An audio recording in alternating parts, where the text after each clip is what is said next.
কখনো এমন হয় না যে তিন ব্যক্তির মধ্যে কোনো গোপন সলা পরামর্শ হয় এবং সেখানে চতুর্থ হিসেবে আল্লাহ তাআলা উপস্থিত থাকেন না, এবং পাঁচজনের মধ্যে কোনো গোপন পরামর্শ হয় না যেখানে ষষ্ঠ হিসেবে তিনি থাকেন না।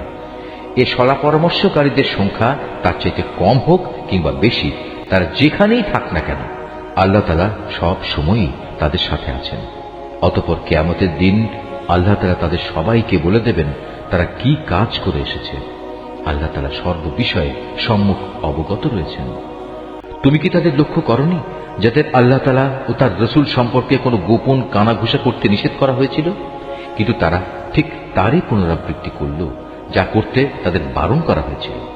তারা একে অপরের সাথে সুস্পষ্ট গুনাহের কাজ, মাত্রাতিরিক্ত বাড়াবাড়ি ও রাসূলের নাফরমানির ব্যাপারে কানাঘুষা করতে লাগল।